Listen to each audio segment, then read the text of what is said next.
पीयूष जी, आपका न्यूज़ 18 के इस स्पेशल शो में बहुत स्वागत। आप यहाँ हमारे स्टूडियो में आए, आपका बहुत बहुत धन्यवाद। नमस्कार, थैंक यू। चुनाव गर्मी में है, तीन राउंड हो चुके हैं। आपका चुनाव 20 मई को है। पहला सवाल, आप पहली बार चुनावी मैदान में उतरे हैं, कैसा लग रहा है आपको? बहुत आनंद आ रहा है। मैं माननीय प्रधानमंत्री नरेंद्र मोदी जी का कृतज्ञ हूँ कि अब 40 साल राजनीतिक क्षेत्र में काम करने के बाद मुझे मौका मिला कि मैं लोगों की अदालत में जा सकूं, जनता के बीच जाके उनके दुख सुख को महसूस कर सकूं ऑन द ग्राउंड। और एक प्रकार से 40 सालों में कई चुनाव देखे, कई चुनावों की रणनीति बनाई, कई चुनावों में दूसरों के लिए काम किया। यहाँ तक कि मैंने माननीय लाल कृष्ण आडवाणी जी का पहला चुनाव जी 1989 में, वो पहली बार लोकसभा का चुनाव लड़े और उसके पहले कभी कोई चुनाव नहीं लड़े थे जी। और लगभग हमारी उम्र भी सेम है, मस्ट हैव बीन 62 साल के थे तब जी। पर अपने आप जब व्यक्ति उम्मीदवार होता है जी तो एक अलग ही स्वाद भी है, एंग्जाइटीज भी होती है जी। और ओवरऑल देखे तो एक मैच्योरिटी भी डेवलप होती है लोगों के बीच में जाके, उनके साथ रोजमर्रा का जीवन बिता के। महाराष्ट्र पे लौट कर आएंगे, आपके चुनाव क्षेत्र पर भी बात करेंगे, पर आप आज हमारे साथ हैं। आप नेशनल लीडर हैं, आपने बहुत मंत्रालय संभाले हैं। एक समय में तो मुझे लगता है सबसे ज़्यादा मंत्रालय आप संभाल रहे थे सरकार में। मैंने अभी अमित शाह जी का इंटरव्यू किया, उनसे पहला सवाल पूछा। मैंने कहा, ये आपका नारा था अब की बार 400 पार, तो क्या ये नारा अभी भी अपने आप में खड़ा हुआ है या गाड़ी पटरी से उतर रही है? पूरा कायम है जी। और जब आप जमीन पर उतरते हो, जब आप लोगों के बीच जाते हो, उनका प्रतिसाय, उनका रिएक्शन, और पॉलिटिकल लीडर्स समझ लेते हैं ऑडियंस के रिएक्शन से कि क्या रिस्पांस मिल रहा है, स्पीच के दौरान क्या रिस्पांस है, विषय के दौरान क्या रिस्पांस है। मेरा तो व्यक्तिगत मानना है कि 400 पार तो होगा ही, पर जिस प्रकार के बहुत ही भद्दे, विवादित और ओछे तौर के वक्तव्य विपक्ष कर रही है, जिस प्रकार के मुद्दों को फेक नैरेटिव्स द्वारा टर्न करने की कोशिश कर रही है, जिस प्रकार से आपसी अंदरूनी झगड़े इंडिया अलायंस में सामने आए, केरल में सीपीएम और कांग्रेस के बीच की कुश्ती, वेस्ट बंगाल में दोस्ती कर रहे हैं लेकिन वेस्ट बंगाल में टीएमसी और कांग्रेस लड़ रहे हैं, तो ये जो पूरा विपक्ष ने अपने आप को एक्सपोज कर दिया है एक बड़े कमजोर विपक्ष के रूप में। ना उनके पास कोई नेता है, ना कोई नेतृत्व है, ना कोई नीति है, ना कोई नियत है देश के प्रति कैसे वो सद्भावना से और संवेदनशीलता से काम करेंगे। ऐसी परिस्थिति में प्रधानमंत्री नरेंद्र मोदी जी के 10 वर्ष का कार्यकाल और उनके 50 वर्ष का बेदाग सामाजिक जीवन जी। ये अपने आप में लोगों को प्रोत्साहित करते हैं और विश्वास दिला रहे हैं उनको कि मोदी जी ही है जो इस देश को विश्व पटल पर लेके जाएंगे। इधर कुछ देखा है कि मतदान कुछ कम रहा 2-3 चरण में। ये भी देखा गया थोड़ा, अभी अगर आप देखें तो पिछले कुछ दिनों से स्टॉक मार्केट में भी थोड़ा उतार है, FII सेलिंग आ रही है, कुछ ऐसी खुशफुसाहट चल रही है कि शायद जो नंबर आप लोग सोच रहे थे उस नंबर के आसपास आप लोग ना पहुंच पाए। आपने मुझे 4 महीने पहले 330 का नंबर भारतीय जनता पार्टी के लिए दिया था, तो क्या आंकड़ा देख रहे हैं आप? क्या इसमें कुछ भी सत्य है कि मतदान कम होने की वजह से ओवर कॉन्फिडेंस बीजेपी में आ गया है, घर से जो है वर्कर और कार्यकर्ता आपके बाहर नहीं आ रहे हैं? इस नैरेटिव को आप कैसे देख रहे हैं? सबसे पहले तो मैं स्पष्ट कर दूं कि 330 का जो मैंने आंकड़ा आपको दिया था वो था before our alliances with JDU, जी जी, before our alliance with Chandrababu Naidu's TDP and before any alliance in Tamil Nadu. जी। तो ये है मेरे ख्याल से सितंबर अक्टूबर की बात होगी। जी जी, बहुत 4-5 महीने पुरानी बात। उसके बाद ये सब डेवलपमेंट्स के बाद ये आंकड़ा बढ़ते ही गया है। जी। इससे भाजपा का भी आंकड़ा बढ़ा और हमारी एक ओवरऑल एनडीए अलायंस का भी आंकड़ा बढ़ा। इसके साथ साथ परिस्थितियों में भी फर्क पड़ा। उदाहरण के लिए पश्चिम बंगाल और उड़ीसा और तेलंगाना, ये 3 ऐसे स्टेट्स हैं जहां बड़े स्पष्ट रूप से भाजपा की जो परफॉर्मेंस हम पहले आकलन लेते थे उससे कई अधिक लोगों में प्रतिसाय और प्यार और आशीर्वाद मिल रहे हैं। केरल, तमिलनाडु, आंध्र हम लगभग समझते थे कि बीजेपी का नंबर कुछ नहीं आएगा वहां पे। अब ये तीनों स्टेट्स भी बड़े प्रॉमिसिंग लगने लगे। केरल और तमिलनाडु में अकाउंट खुलेगा इस बार? हाँ, इस बार अवश्य खुलेगा, वो तो लगभग सभी लोग मानते हैं। केरल में अकाउंट भी खुलेगा और शायद वो अकाउंट ऐसा खुलेगा कि चौंकाने वाला होगा, both in terms of seats and in vote share. Vote share में तो सब इस बात को मानते हैं, सीट कन्वर्जन होगा। सीट्स में भी 2 या 3 सीट्स ऐसी हैं जिसमें हम बहुत स्ट्रांगली रेस में हैं, एक तो पक्का जीतेंगे। तो मुझे लगता है कि तमिलनाडु नहीं, केरल की बात करें। तमिलनाडु भी लगभग ऐसी स्थिति है, 2 तो जीतेंगे और 4-5 में हम अच्छी रेस। और अगर पूरा साउथ देखें जहां पे करीब मान लीजिए लगभग 130 सीटें हैं, तो उसमें पूरा साउथ देखिए तो एक जमाने में हम 3-4 स्टेट्स में लगभग ना के बराबर थे जी। और आज हम अकेली पार्टी है जो हर स्टेट में प्रेजेंट है जी। जैसे ही हम केरल, तमिलनाडु में अकाउंट खोल लेते हैं, आंध्रा में तो अच्छा रिजल्ट आएगा इस बार, लगभग स्पष्ट है। कल आपने विजयवाड़ा का रिस्पांस अवश्य देखा होगा, अद्भुत था। फिर तेलंगाना में जो स्थिति बनते जा रही है उसमें हमारी we are far ahead of the opposition और even of the ruling party there now. फिर कर्नाटक में लगभग we been able to maintain our position. Karnataka में आप लोगों की बहुत भारी जीत थी पिछली बार, मेंटेन कर पाएंगे उसको? कह रहे हैं लोग कि वहां पे थोड़ा माहौल दबा हुआ है। 1-2 सीटों में कभी माहौल आगे पीछे हो सकता है, पर मुझे नहीं लगता कि इस बार और पिछली बार में बहुत लंबा चौड़ा फर्क होगा, क्योंकि ये राष्ट्र का चुनाव है, देश का चुनाव। लोगों को ध्यान में है कि इससे देश का नेता चुना जा रहा है, देश की सरकार। और इतना तो सब मानते हैं कि वो जो पुराने काली घटा वाले दिन थे, यूपीए के भ्रष्टाचार से लेप्त प्रधानमंत्री जो करते हैं उसको एक युवराज उठा के प्रेस कॉन्फ्रेंस में ध्वस्त कर देते हैं, रोज हर हफ्ते महीने एक नया भ्रष्टाचार का कांड बाहर खुलता है। प्रधानमंत्री इतने निहत्थे के बोलते हैं मैं क्या करूं भाई, these are compulsions of coalition politics. इस प्रकार की सरकार आज देश में कोई हिस्से में लोग नहीं चाहते। तो दक्षिण में जो माननीय अमित शाह जी ने कल कहा, मैंने भी ईमानदारी से सोचा नहीं था उस दिशा में, फिर बाद में जब आंकड़े जोड़ने और देखा तो मुझे ध्यान में आया कि और कोई पार्टी नजदीक भी नहीं आती है जितनी सीटें हम सभी स्टेट्स मिला के, कर्नाटक, तेलंगाना, आंध्र और केरल, तमिलनाडु, तो सभी मिला के। तो आंकड़ा क्या है 130 में आपको क्या लगभग दिखता है? मैंने एग्जैक्ट आंकड़ा नहीं किया, but we will be the single largest amongst all the parties contesting in South India. Piyush ji, थोड़ा सा बड़े मुद्दों पे एक आध बात करते हैं। अगर आपको इतना ही कॉन्फिडेंस है कि 400 पार आराम से होगा, भारतीय जनता पार्टी की 370 सीटें आएंगी, तो जो ये चुनाव का मोमेंटम शुरू हुआ था, तो आप लोग डेवलपमेंट की बात कर रहे थे, इकोनॉमी की बात कर रहे थे, अपने मोदी जी के कार्यकाल में जो भी बड़े बड़े काम हुए हैं उनको गिना रहे थे।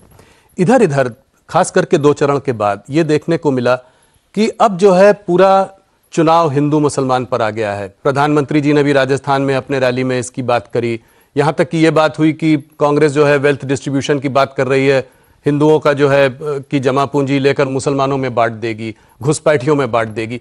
इसको आप कैसे देखते हैं? इसकी क्या जरूरत है इस समय इस बात को उठाने? हमारी तरफ से तो ये निकला ही नहीं। आप आज भी मोदी की गारंटी खोल के देख लीजिए, बहुत ही पॉजिटिव नैरेटिव है जी। हमने हर विषय को बड़ी गंभीरता से और गहराई से देश के समक्ष रखा है, एक विजन रखी है कि कैसे अमृतकाल में हम विकसित भारत बनेंगे और उस दिशा में क्या क्या कदम उठाए जाएंगे हमारी तीसरी टर्म में।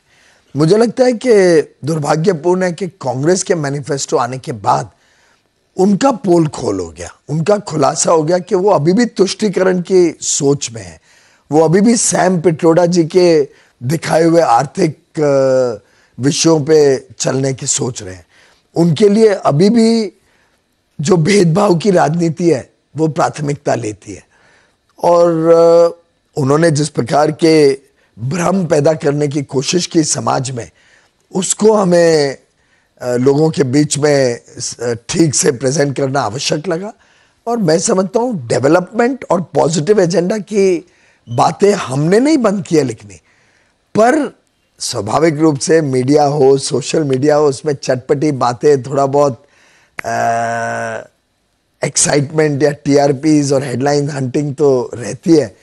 तो इससे ऐसा सा फील होता है कि ये नैरेटिव चेंज हुआ है। पर आप कोई भी हम में से किसी का भी, माननीय प्रधानमंत्री जी का, अमित भाई का, माननीय जेपी नड्डा जी का या राजनाथ जी का भाषण देखें, या हम जो कैंडिडेट्स हैं हमारे लेवल के भी भाषण देखें, तो बड़ी सकारात्मक सोच के साथ हम जनता के बीच जा रहे हैं, पॉजिटिव नैरेटिव को प्रमोट कर रहे हैं। कैसे ये चुनाव देश का भाग्य विधाता वाला चुनाव है, देश का भाग्य बदलने वाला चुनाव है, उस चीज पे हमारा फोकस ज्यादा रहता है। ये चुनाव तय करेगा कि मोदी जी प्रधानमंत्री बने बनाम आई थिंक प्रश्न चिन्ह है, क्योंकि चाहे वो लोग ने कह दिया है कि हम 5 साल में 5 प्रधानमंत्री बनाएंगे, लेकिन ये नहीं तय कर पा रहे हैं कि वो 5 भी कौन होंगे, ये नहीं तय कर पा रहे हैं कि पहला प्रधानमंत्री कौन होगा। उनका कहना यह है कि उन्होंने ये सब नहीं कहा है, ना उन्होंने इस बारे में ये बात की है, या ना उन्होंने मैनिफेस्टो में किसी मुसलमान शब्द का प्रयोग किया है। उनका कहना है कि आप लोगों ने इस बात को आगे रखा है। तो ये निष्कर्ष आपने कैसे निकाला? राहुल जी, आप देखिए कि सैम पिट्रोडा जी उनके सबसे नजदीकी सलाहकार जी, और वर्षों से, आज की बात नहीं। जी, और वो तो टॉम टॉम करते थे उस बात जी, को। जी। दुनिया भर में सैम पिट्रोडा जी इनको लेके जाते थे ओवरसीज कांग्रेस के नाम से, और वहां पे भी वो देश के बारे में बड़ा बुरा भला कहते थे। अब ऐसा व्यक्ति जब 55% इनहेरिटेंस टैक्स की बात उसी समय करे, और मेरा मानना है कि जरूर मैनिफेस्टो में भी उनका हाथ रहा होगा। अब एक तरफ मैनिफेस्टो आए, वो कहे कि सबकी जमा पूंजी की हम ब्यौरा लेंगे, सबको जांच करेंगे, आपने जो सेविंग्स किए हम निकालेंगे, और रीडिस्ट्रीब्यूशन ऑफ वेल्थ की बात करें। तो भाई जमा पूंजी रीडिस्ट्रीब्यूट करने के लिए पहले आपसे तो खींच लेनी पड़ेगी ना, चोरी कर लेनी पड़ेगी। तो स्वाभाविक रूप से वो यही कह रहे। और फिर आप देखिए 3 चीजें जो हुई एक साथ। एक मैनिफेस्टो कहता है आपकी संपत्ति का हम पूरा जांच करेंगे, हर एक मिडिल क्लास आदमी की, देश के हर व्यक्ति की। तो साधारणतः तो देश में जैसे 25 करोड़ लोग गरीबी रेखा से बाहर निकले, तो साधारणतः तो अधिक मिडिल क्लास ही है, तो उनकी सबकी संपत्ति का ब्यौरा लिया जाएगा। दूसरा नैरेटिव कहा जाता है जनसंख्या के आधार पर हम रीडिस्ट्रीब्यूशन ऑफ वेल्थ करेंगे। तीसरा एक नैरेटिव क्रिएट होता है कि जो माइनॉरिटीज हैं उनके साथ, जबकि एकदम झूठ है, मोदी जी ने अन्याय किया है तो उनका पहला अधिकार है देश के रिसोर्सेज पे, ये उनके प्रधानमंत्री जी का भी, पूर्व प्रधानमंत्री का बयान है। और चौथा, उसी समय सैम पिट्रोडा जी इनहेरिटेंस टैक्स की बात करते हैं कि अमेरिका की तरह 55%, छोटा मोटा भी नहीं, हमारे यहाँ भी इनहेरिटेंस टैक्स था पहले, पर छोटा सा था। 55% टैक्स की बात करना कि भारत के लिए अच्छा होगा। अब ये चारों को जब आप कड़ियों को जोड़े, तभी तो समझ में आता है कि कांग्रेस की सोच क्या है और राहुल गांधी और उनके मित्र पक्ष किस दिशा में देश को लेकर जाना चाहते हैं। प्रधानमंत्री ने कहा है कि इस मैनिफेस्टो में मुस्लिम लीग की छाप है, ये कैसे आता है? देखिए, कांग्रेस के सभी इतिहास में आप काम देखें तो उन्होंने भाषा के आधार पर, प्रदेश के आधार पर, धर्म के आधार पर, और अब तो आपकी और मेरी स्किन के कलर के आधार पर, चमड़ी के रंग के आधार पर भी उन्होंने भेदभाव किया है। अब मुझे मालूम नहीं आपका क्या है, पर मैं तो महाराष्ट्र में हूं, तो मैं किस कैटेगरी में आता हूं वो आपके व्यूअर्स को बता देना। पर कितना दुर्भाग्य है कि इन्होंने जीवन भर इस प्रकार से लोगों को बांटने की कोशिश की है। इनकी हर योजना में भी लोगों को बांटा जाता था। आखिर सच्चर कमेटी क्या थी? लोगों को एक एक स्टेट में पूछताछ करने निकाला था कि आपने मुसलमानों के लिए क्या स्पेसिफिक पॉलिसी या स्कीम निकाली है। और कितना मैं समझता हूं दुर्भाग्यपूर्ण था कि अगर हम इंफ्रास्ट्रक्चर रोड का प्रोजेक्ट बनाएं तो क्या, या रेलवे को एक्सपैंड करें, तो क्या उसमें यह तय किया जाएगा कि इसमें कितने % मुसलमानों को आरक्षण दिया जाएगा उस रोड को इस्तेमाल करने के लिए। ऐसे ही अगर आप देखें तो कर्नाटक में या उनके राज्यों में उन्होंने बात की है कि मुसलमानों के लिए आरक्षण देना चाहिए। अब ये सब बातें तो मुस्लिम लीग किया करती थी।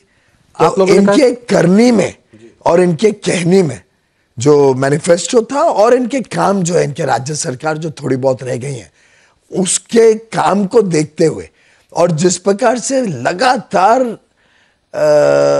प्रभु श्री राम का अपमान करना, राम मंदिर के प्राण प्रतिष्ठा कार्यक्रम का बहिष्कार करना, राम सेतु के, राम के अस्तित्व को ही प्रश्न चिन्ह लगाना, कोई कांग्रेस के नेता कहे कि हमें राम मंदिर का शुद्धिकरण करना पड़ेगा, इस प्रकार के जब बयान सब आते हैं और उसको इस कॉन्टेक्स्ट में देखा जाता है कि ये लोग बात कर रहे हैं कि देश के रिसोर्सेज का पहला हक एक धर्म का, एक समुदाय का होना चाहिए, तो इससे ध्यान में आता है कि ये मुस्लिम लीग की तरह बात कर रहे हैं। ये ओबीसी का रिजर्वेशन लेकर मुसलमानों को दे देंगे, इसको आप कैसे देखते हैं? ये कहां से, ये तो सुप्रीम, ये हम तो रूल ऑफ द लॉ में विश्वास करते हैं। सुप्रीम कोर्ट ने एक तय कर रखी है सीलिंग, उस सीलिंग में आज OBCs, schedule caste, schedule tribes के लिए रिजर्वेशन बांटी हुई है और मंडल कमीशन रिपोर्ट तो कब से आई थी, पर कांग्रेस ने कभी लागू नहीं की थी। एक गैर कांग्रेसी सरकार आनी पड़ी जिसने मंडल कमीशन से ओबीसी को आरक्षण दिया। अगर आप देखें तो हमने जब आरक्षण इकोनॉमिकली बैकवर्ड कास्ट को दिया तो वो भी हमने outside the OBC SC ST quota दिया, जिससे उसको टच नहीं किया। लेकिन सुप्रीम कोर्ट की क्लियर गाइडलाइंस है कि सोशल और इकोनॉमिक कारणों से जो रिजर्वेशन है वो एक सीमा तक हो सकती है और उसमें अगर ये मुसलमानों को जोड़ते हैं तो मुस्लिम धर्म में तो सोशल बैकवर्डनेस का सवाल उठता ही नहीं है कि उसमें तो कास्ट सिस्टम है ही नहीं। तो स्वाभाविक रूप से एक तो ये नॉन कॉन्स्टिट्यूशनल है, अनकॉन्स्टिट्यूशनल है, पहली बात ये देना ही अनकॉन्स्टिट्यूशनल है, और अगर उसको देने की कोशिश करते हैं तो स्वाभाविक रूप से ओबीसी या एससी एसटी की रिजर्वेशन छीन के ये रिजर्वेशन देनी पड़ेगी। तो अगर एक धर्म के आधार पे रिजर्वेशन ये देना चाहे किसी को भी और उसके लिए ओबीसी एससी एसटी की रिजर्वेशन को छीन ले, ये कदापि ये देश स्वीकार नहीं करेगा। राहुल गांधी कहते हैं कि आप लोग जो है नरेंद्र मोदी चुनाव नहीं जीत सकते अगर उनके साथ ईडी, सीबीआई और ईवीएम ना हो। इसका साथ लेकर ही वो मैच फिक्सिंग करते हैं और चुनाव जीतते हैं। इसको आप कैसे देखते हैं? ईवीएम में कर्नाटक में वो चुनाव जीते या तेलंगाना में जीते तो उन्हें तुरंत रिजाइन कर देना चाहिए कि ईवीएम के चुनाव रिजल्ट्स गलत है, तो उन्होंने रिजाइन करके डिमांड करना चाहिए कि हम सरकार बनाने का बहिष्कार करते हैं, हम तो बैलेट बॉक्स वापस चाहते हैं और उसके बाद ही चुनाव में आएंगे। बार बार तो तय कर लें भाई क्या उनके मन में कल्पना है। सुप्रीम कोर्ट को भी ये जो इमोशनल और ब्लैकमेल करते रहते हैं कि अगर कोई सुप्रीम कोर्ट का फैसला उनके पक्ष में गया तो बड़ी डेमोक्रेसी से सत्यमेव जयते, सुप्रीम कोर्ट की तारीफ, और कभी रामलला का मंदिर के हक में गया कि रामलला का मंदिर बनना चाहिए तो तब ये सुप्रीम कोर्ट को क्रिटिसाइज करते हैं। ईवीएम का भी फेवर में आया, ईवीएम का भी फेवर में आया, एक सुप्रीम कोर्ट द्वारा तय हुए। और कितनी सिली बात है कि आज जो लाखों ईवीएम्स देश भर में इस्तेमाल होती है, they are not even interconnected on the net. मतलब इनका इतनी सोच ओछी है, मतलब I would say it is below contempt to even imagine कि देश में 12 लाख से अधिक कितने ईवीएम चलती हैं, दे आर नॉट इंटरकनेक्टेड। तो अगर किसी प्रकार का भी कुछ गलत काम हो तो 12 लाख ईवीएम्स को टैंपर करना पड़े, और उस हिसाब से अगर चले तो विपक्ष की किधर भी कोई सरकार या कोई चुनाव में जीतने का सवाल ही नहीं उठता है। तो बड़ा सिली नैरेटिव है। पहले से जानते हैं कि हारने वाले हैं, तो अभी से ग्राउंड्स बना रहे हैं कि क्या नैरेटिव क्रिएट करेंगे जिससे राहुल गांधी की हार है, इससे बचाने के लिए ये ईवीएम की हार है। कल को बोल देंगे शरद पवार की वजह से हार गए, कल बोल देंगे उद्धव ठाकरे की वजह से हार गए, क्योंकि उन्हें राहुल गांधी और गांधी नेहरू परिवार को बचाना है। रही बात ईडी सीबीआई की, मैं समझता हूँ कानून अपना हिसाब से चलता है। There is a rule of law. आपने भ्रष्ट काम किए तो आप पकड़े गए, अगर if you got caught with your hand in the till तो कानून अपना काम करेगा ही। पर एक बात तो है पीयूष जी की ज्यादातर जो केसेस ईडी के जो रेड्स हो रहे हैं वो ऑपोजिशन पार्टीज में ही हो रहे हैं। अभी एक नेशनल न्यूज़पेपर ने एक रिसर्च भी किया था, उन्होंने देखा कि करीब 25 नेता जो बीजेपी छोड़कर अन्य पार्टियों में चले गए, उनमें से 23 नेताओं के खिलाफ या तो केस ड्रॉप हो गए या उसको ठंडे बस्ते में डाल दिया गया। तो इसको कैसे देखें? मुझे लगता है कि law takes its own course, law takes its own time also, पर हमारी सरकार किसी केस में इंटरफेयर नहीं करती है। ये इंडिपेंडेंट एजेंसीज हैं, इनको अपना काम करना है। और मुझे लगता है before we take anybody in our party, हम ये भी देखते हैं कि किस व्यक्ति के ऊपर कैसा केस है और वेदर वो व्यक्ति हमारी पार्टी के इथॉस में फिट होगा कि नहीं। अगर किसी ऐसे कितने लोग हैं जो ज्वाइन करना चाहते हैं जिनको हम नहीं लेते हैं हमारी पार्टी में, अगर हमें लगता है कि उस व्यक्ति का बैकग्राउंड ऐसा है कि हम हमारी पार्टी में नहीं ले सकते। और अगर उनके अगेंस्ट केसेस चल रहे हैं, आपकी पार्टी ज्वाइन कर चुके हैं, तो वो नहीं दबाए जाएंगे? वो तो कानून will take its own course. ऐसे कोई केस हमारी वजह से बंद हो जाएंगे तो संभव नहीं है, क्योंकि ये एजेंसीज इंडिपेंडेंटली चलती है, कोई हमारे कहने पे नहीं चला सकता। एक और नैरेटिव जो थोड़ा यहाँ पे चला है चुनाव में पिछले कुछ चरणों में, वो रहा है इंडिया पाकिस्तान का नैरेटिव। और उसमें शुरू में ये हुआ कि ये भारत वो भारत नहीं है जो तमाशा देखता रहेगा, खड़ा होकर घर में घुस कर मारेगा। कुछ ये भी बातें चली थी, कुछ गार्डियन में एक फॉरेन पब्लिकेशन, उसमें आर्टिकल भी आया था कि कुछ हमारी इंटेलिजेंस एजेंसीज ने कुछ 20 टेररिस्ट को पाकिस्तान के सॉइल में मारा। तो ये सब, इन सब पे टिप्पणियां भी हुई हैं हम लोगों ने। तो इसको आप कैसे देखते हैं? मणिशंकर अय्यर जी ने अभी आके कहा कि जो है पाकिस्तान के संग हमको खिलवाड़ नहीं करना चाहिए, ऐसे में उनको ये नहीं समझना चाहिए कि उनके पास एटम बॉम्ब है, वो भी रिएक्ट कर सकते हैं। तो इसको आप कैसे देखते हैं? ये भी एक तरीके से तुष्टीकरण का ही नैरेटिव है। देखिए, भारत में बहुत स्पष्ट नीति है कि ना हम दूसरे देशों के राजनीति में इंटरफेयर करते हैं, ना दूसरे देशों ने हमारी राजनीति में इंटरफेयर करना चाहिए, पहली बात। दूसरी बात, पुराने जमाने में हमारी कमजोर सरकारें रही हैं, ये तो सब लोग जानते हैं। टेररिस्ट हमारे देश में, और मैं तो मुंबई का हूँ, मुंबई में आके जिस प्रकार से हमें terrorist have held us to ransom, और कितने हमने हादसे देखे हैं मुंबई में, चाहे बॉम्ब ब्लास्ट हो या टेरर अटैक हो 2008 का। ऐसी परिस्थिति में ये जो निहत्ती सरकारें कांग्रेस ने इस देश को दी, उसका जरूर हर देशवासी को दुख है। और आज हर देशवासी को गर्व है कि प्रधानमंत्री मोदी जी ने बालाकोट में स्ट्राइक किया या उड़ी में सर्जिकल स्ट्राइक किया। एक बार देश का मनोबल बढ़ा, देश को सुरक्षा का एक माहौल मिला, देश में हर एक व्यक्ति ने अपने आप को सुरक्षित महसूस किया।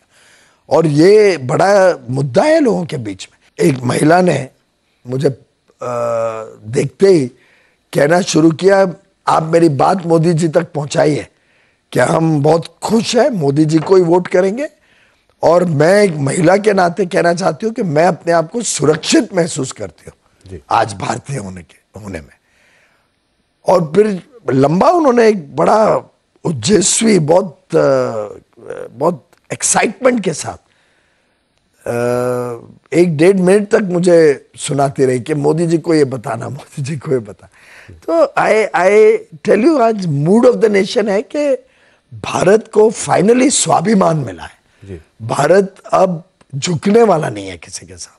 ये जो नई सेंस ऑफ कॉन्फिडेंस आई है भारतवासियों में, मैं समझता हूँ प्रधानमंत्री मोदी जी की लोकप्रियता का ये भी एक बहुत बड़ा कारण। ऑपोजिशन का कहना है कि पाकिस्तान को तो आंख दिखाते हैं, मगर जब चाइना की बात आती है तो उस पर जो है सीधा कोई जवाब नहीं देते हैं। तो चाइना ने हमारी जमीन हथिया ली, उस पर हमारा कोई, उस पर आप लोगों का? राहुल जी, हमारी जमीन चाइना ने बीजेपी के समय नहीं हथियाई थी, कांग्रेस के समय हथियाई थी।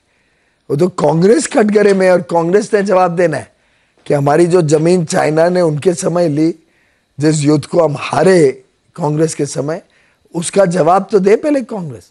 और भारतीय जनता पार्टी और एनडीए के शासन में भारत की सीमाएं सुरक्षित है। भारत के सेनानियों का, हमारे आर्म फोर्सेस का, सुरक्षा बलों का हौसला भी बुलंद है। आज मुंह तोड़ जवाब देते हैं अगर कोई हमारी तरफ आंख भी उठा के देखता है। पैंगोंग वैली का आपको याद होगा कैसे हमारे जवानों ने एकदम जवाब दिया, और एक व्यक्ति नहीं वहां अपने मोर्चे से हटा। आज उनको हमने इक्विप किया है with the best of facilities, with the best of equipment. Congress के समय में तो आपको ध्यान होगा कि हमारी इक्विपमेंट या हमारी डिफेंस मैन्युफैक्चरिंग इतनी वीक हो गई थी जी। तो आज तो हमारे सेना बलों को नया हौसला बुलंद हुआ है। एक और मुद्दा जो इस चुनाव में आया है, और वो इकोनॉमिक एडवाइजरी काउंसिल जो है प्राइम मिनिस्टर की, उसमें जो जनसंख्या का उन्होंने एक एनालिसिस किया, उसमें देखा है कि मुस्लिम पॉपुलेशन 1950 से 2015 के बीच में करीब 43% बढ़ी है, उसका इजाफा हुआ है। Hindu population at the same time जो है करीब 7.8% गिरी है। ये इस मुद्दे को आप कैसे देखते हैं? वापस आप लोग सरकार में आएंगे तो क्या कदम उठाएंगे कि पॉपुलेशन कंट्रोल के लिए कोई कदम उठाएंगे क्या? ये समझने की कोशिश हम लोग कर रहे हैं। सरकार की तरफ से तो हमारी ऐसी कोई योजना नहीं है, लेकिन भारत की जनता ने इस विषय के ऊपर गंभीरता से अध्ययन करना चाहिए, सोचना चाहिए, इस पे डिबेट होनी चाहिए, मीडिया में डिबेट होनी चाहिए इस विषय के बारे में, और लोगों ने सोचना पड़ेगा कि क्या ये देश का जो बैलेंस है ये गलत दिशा में जा रहा है, क्या इसका परिणाम होगा आगे चल के। आज के दिन आप अगर दुनिया भर में चारों तरफ देखें तो कई देशों में चिंता का विषय उभर रहा है, और कई देश अपने अपने इस प्रकार के चेंज इन डेमोग्राफी के ऊपर चिंता कर रहे हैं, विचार कर रहे हैं। कई लोग तो कानून भी ला रहे हैं जी। पर भारत एक ऐसा देश है जो इंक्लूसिव है, हम सबको लेके साथ में लेके चलते हैं। हम लोग आज मुंबई में हैं, महाराष्ट्र की बात करते हैं। अहम स्टेट है इस चुनाव में, ये आप मानेंगे। पिछली बार आप लोग शिवसेना के साथ थे, 48 में 41 सीटें यहाँ मिली थी। इस बार थोड़ी खिचड़ी है, दो दल टूट गए हैं, एक दल आपके साथ है, एक दल प्रधानमंत्री डुप्लीकेट शिवसेना बोलते हैं। तो इसको इस बार आप कैसे देखते हैं? 28 सीटों पर आप लड़ रहे हैं और 23 सीट पिछली बार भारतीय जनता पार्टी की आई थी। क्या ये डिफेंड कर पाएंगे? क्योंकि बिग पिक्चर में महाराष्ट्र बहुत इंपॉर्टेंट है आप लोगों के लिए। आपको याद होगा 2019 का लोकसभा चुनाव नरेंद्र मोदी जी के नाम पे लड़ा गया जी। मुझे अभी तक याद है कि हमारे यहाँ के एमपी को, शिवसेना के एमपी को जिताने के लिए मैं गली गली में घुमा हूँ। हर एसोसिएशन और रेजिडेंट वेलफेयर एसोसिएशंस की मीटिंग्स में लोगों को कहा है कि आप मोदी जी को देख के वोट करिए, मोदी जी का चुनाव है, देश के प्रधानमंत्री चुनने का चुनाव। शिवसेना के एमपी जीते थे मोदी जी के नाम पे, और वो भली भांति वो सब समझते हैं। ऐसे ही 19 के असेंबली इलेक्शन में देवेंद्र फडणवीस मुख्यमंत्री बनेंगे बार बार कहा जाता था, उजागर होता था। कई ऐसे स्टेजेस पे पब्लिक मीटिंग्स में जहां उद्धव ठाकरे जी भी बैठे रहते थे तो ये कहा जाता था कि देवेंद्र फडणवीस को मुख्यमंत्री बनाना है इस चुनाव। उसके बाद विश्वासघात उद्धव ठाकरे जी ने किया, मोदी जी के साथ, देवेंद्र फडणवीस के साथ। आखिर हमारा गठबंधन था, गठबंधन ने वोट लिए थे, मेजॉरिटी ली थी, लेकिन उनकी जो महत्वाकांक्षा थी किसी ना किसी तरीके से मुझे मुख्यमंत्री बनना है और शायद अपने लड़के को स्थापित करने की जो चाहत थी, उस लालच में उन्होंने त्याग दिया बाला साहेब ठाकरे का हर एक वो असूल जिसके लिए शिवसेना खड़ी हुई थी।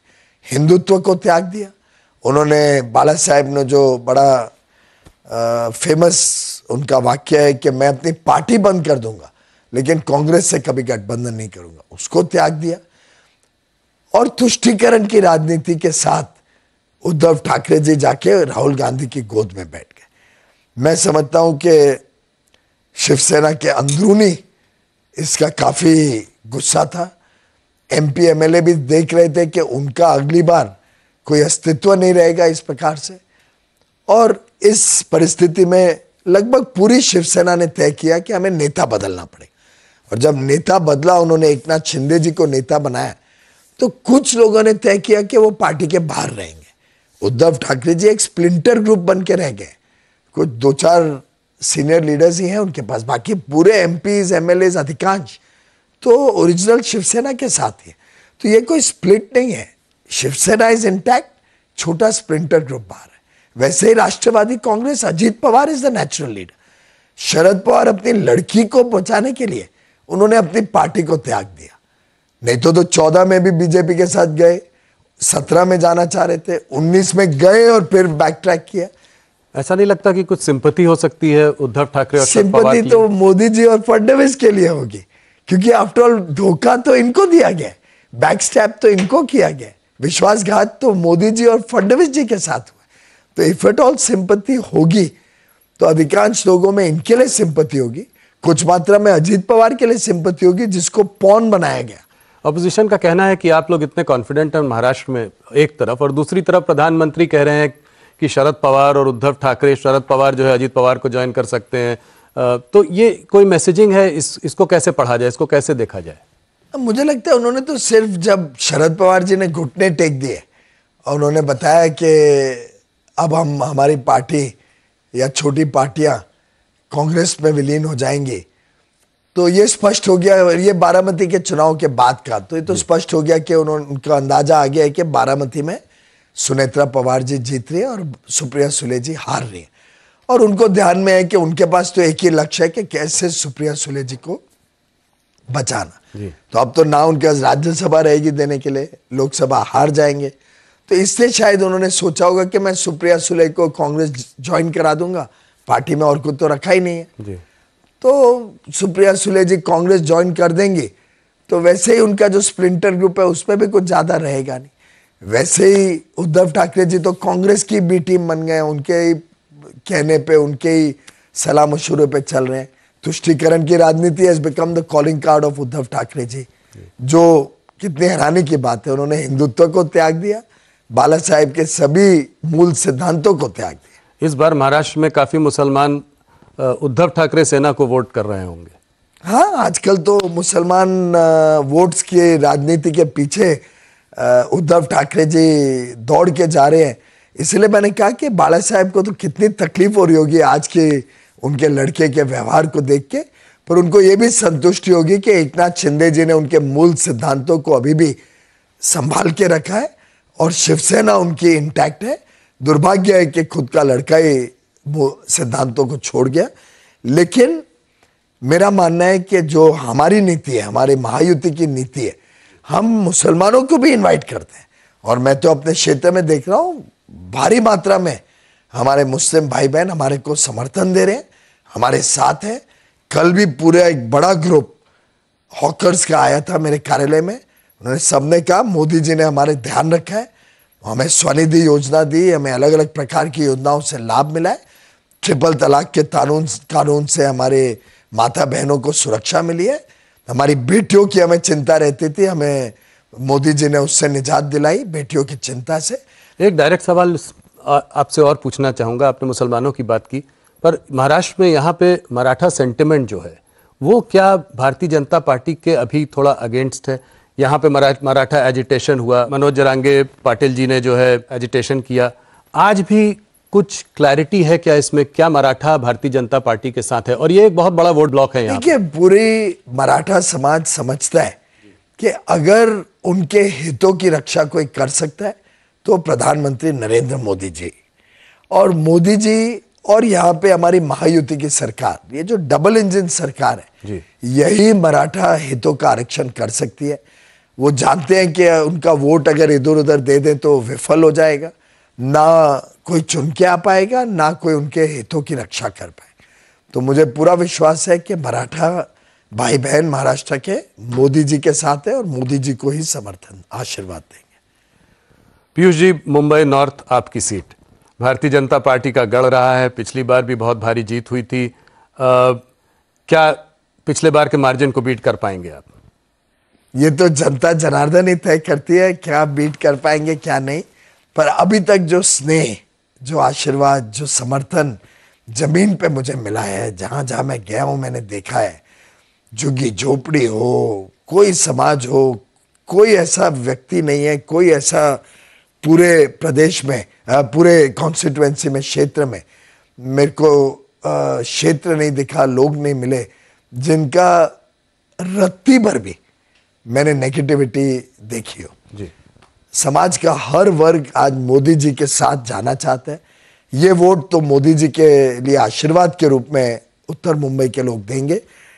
मोदी जी की गारंटी और मेरा दृढ़ संकल्प कि मुझे मोदी जी की गारंटी उत्तर मुंबई के लोगों के जीवन तक पहुंचानी है और उत्तर मुंबई को उत्तम मुंबई बनाना है। ये मेरी निष्ठा, मुझे विश्वास है कि बहुत ही अच्छी तरीके से लोग उतरेंगे वोट डालने, पिछली बार से अधिक वोट डालेंगे और वो वोट मोदी जी के लिए डालेंगे। कांग्रेस के जो कैंडिडेट हैं भूषण पाटिल, वो कह रहे हैं कि आप आउटसाइडर हैं, थोड़ा मराठी वर्सेस गुजराती कलर भी देने की कोशिश जारी है। इन सब से कुछ फर्क पड़ेगा? ये आप जब पहली बार मुंबईकर होने के बाद आप अपने को कैसे देखते ये जब कोई विषयहीन होता है, जिसके पास कोई विषय नहीं हो जी, कोई प्रिंसिपल पॉलिसी विजन नहीं हो जी, किसी के पास कोई फॉलोइंग नहीं हो और मुद्दा भी नहीं हो, जी, तो वो इस प्रकार के मुद्दों पे उतर आते हैं। और मजेदार बात देखिए ना, हम सब मुंबई कर हैं, आप भी मुंबई कर हूं, मैं भी मुंबई कर। कभी आपने अपने आपको दक्षिण मुंबई कर या उत्तर मुंबई कर बोला है क्या? आपके यहाँ इतने लोग हैं इस स्टूडियो में, मैं चाहूंगा आप सभी का एक पोल ले लीजिए। अगर एक भी व्यक्ति ऐसा बोले कि मैं मध्य उत्तर मुंबई कर हूं या मैं उत्तर पूर्व मुंबई कर हूं, जी, हम सब मुंबई कर हैं, हमें शान है, हमें गर्व है हमारे मुंबई कर होने का। कांग्रेस और उद्धव ठाकरे जी शायद मुंबई को भी बांटना चाहते, देश को तो बांटने की उनकी योजना है और नीति है ही, अब वो मुंबई को भी तोड़ना चाहते हैं हिस्सों में, और हमारे मुंबई कर को भी एक दूसरे के साथ लड़ाना चाहते हैं। ऐसे ही पार्टी और ऐसे ही व्यक्ति इस प्रकार के वक्तव्य दे सकते हैं। वैसे हास्य की बात है, क्योंकि वर्षा गायकवाड़ और मैं, हम दोनों सेम एरिया के हैं, मैं सायन का हूँ, वो धारावी की थी, सटे हुए हैं दोनों, एक ही कॉन्स्टिट्यूएंसी है।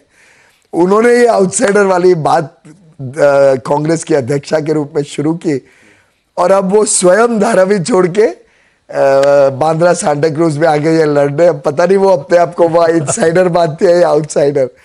आदित्य ठाकरे जी बांद्रा में रहते हैं, I think, I am sure Mumbai कर सभी जानते हैं। अब वहां से छोड़ के वर्ली से एमएलए बने, अब पता नहीं वो वर्ली में आउटसाइडर है या इनसाइडर है, ये भी एक देखने वाली बात होगी। थोड़ा सा हट के दूसरे मुद्दे पे आते हैं।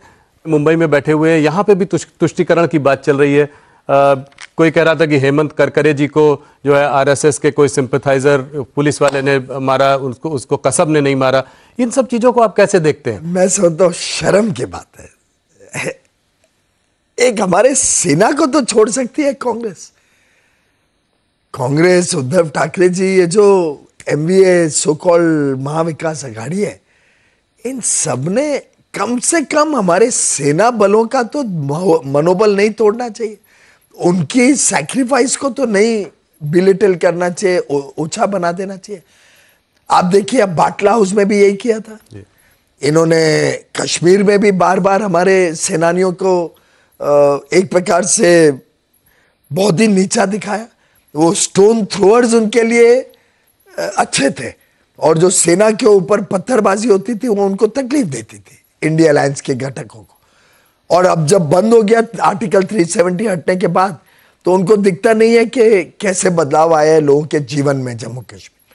तो मुझे लगता है कि कांग्रेस आज जब हेमंत करकरे जी के बलिदान को इस प्रकार से तुष्टीकरण की राजनीति से जोड़ती है, या तुकाराम जी के जो शहीद होके जिन्होंने कसब को पकड़ा, या जो मेहनत और दिन रात काम करके उज्जवल निकम जी ने टेररिस्ट को फांसी पे चढ़ाया, या हमारे जो सुरक्षा बलों ने बाकी 9 टेररिस्ट को गन डाउन करके मारा, और 2 दिन तक मुंबई रैंसम पे था, वी वर ऑन एज, जो हमारे सुरक्षा बलों ने मुंबई को बचाया, इन सब की सैक्रिफाइस को।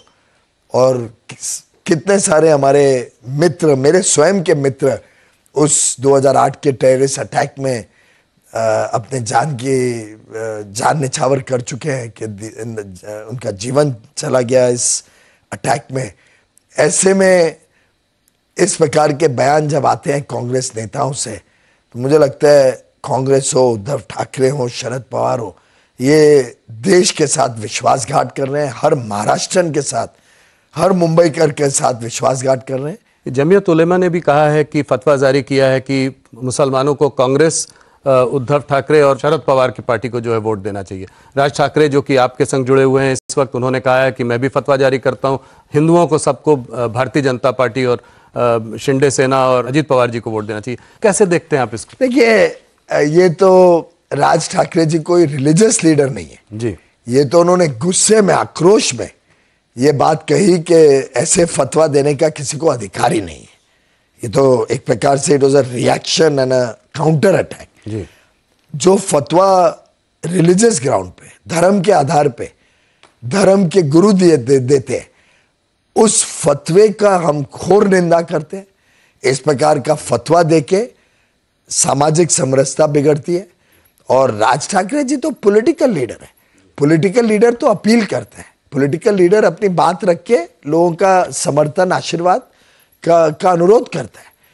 ये तो गुस्से में उन्होंने ये शब्द इस्तेमाल किया। मैं समझता हूं इस प्रकार का फतवा देने का किसी मौला, मौलवी या किसी धर्मगुरु को अधिकार नहीं। क्या आपने कभी सुना है कोई भी और धर्म का कोई धर्मगुरु इस प्रकार का फतवा देते हुए, इस प्रकार का आदेश देते हुए कि सब लोग इन्हीं को वोट देंगे, नहीं तो भगवान नाराज हो जाएंगे या उनके जो भी धर्म की आस्था के ऊपर कोई प्रकार का आहत होगी। मैं समझता हूं कि धर्म और राजनीति को मिक्स नहीं करना चाहिए। ये देश सेक्युलर है और सेक्युलर देश में धर्म की हम सबने अपने अपने धर्म की पालना करनी चाहिए। राजनीतिक मैदान पर हम सबने राजनीतिक और ठोस मुद्दों पर राजनीति और चुनाव लड़ने चाहिए। एक सवाल और, आप वाणिज्य मंत्री रहे हैं, रेल मंत्री रहे हैं, आपने रिफॉर्म्स में एक बहुत बड़ा योगदान और बहुत बड़ा पार्ट प्ले किया है। यहाँ का एक बड़ा मुद्दा है श्रम रिहैबिलिटेशन का मुद्दा। इसको आप एक सेंट्रल लीडर होने के नाते, एक जहाँ आपने इतने बड़े काम रिफॉर्म्स किए, इस मुद्दे को आप कैसे देखते हैं? कैसे इसको टैकल करेंगे? क्या सोल्यूशन है इसका? देखिए, मोदी की गारंटी आपने देखी होगी, हमारा संकल्प पत्र 2024 का, ये उसका एक छोटा सारांश है। इसमें पहला ही जो अध्याय है गरीब परिवारों की सेवा जी, उसी में माननीय प्रधानमंत्री जी ने जो गारंटी दी है उसमें स्पष्ट किया है कि स्लम भूमि पर स्लम पुनर्विकास के निर्माण को बढ़ाकर कम आय वाले परिवारों को उच्च गुणवत्ता वाले घरों में पुनर्वासित करेंगे। यानी जहां स्लम है उधर ही इन सीटू रिहैबिलिटेट करके जो हमारे लो इनकम परिवार हैं, कम आमदनी वाले परिवार हैं, उनको एक अच्छा घर मिले, उनके बच्चों की परवरिश अच्छी हो सके, ये हमारे गारंटी पत्र तक में हमने लिखी। तो मैं समझता हूं बड़ा स्पष्ट है कि हम तेज गति से देश भर में जितने स्लम्स हैं उनका पुनर्वास करना चाहते हैं। उनको उन्हीं की जगह पे जहां वो रहते हैं उसी जगह पर उनको पुनर्विकास करके नया घर, अच्छा घर मिले, ये हमारा संकल्प है। पीयूष जी, आप हमारे साथ जुड़े, आपने हमारे सारे सवालों का जवाब दिया, बहुत बहुत धन्यवाद। आपको हार्दिक शुभकामनाएं। आपको चुनाव के लिए 20 तारीख को मतदान है, उसके बाद वापस हम लोग मिलेंगे, आपसे फिर पूछेंगे जो आपने प्रेडिक्शन आज किए हैं सही हैं कि नहीं चुनाव में सरकार बनने के बाद। बहुत बहुत धन्यवाद। धन्यवाद राहुल जी, नमस्कार।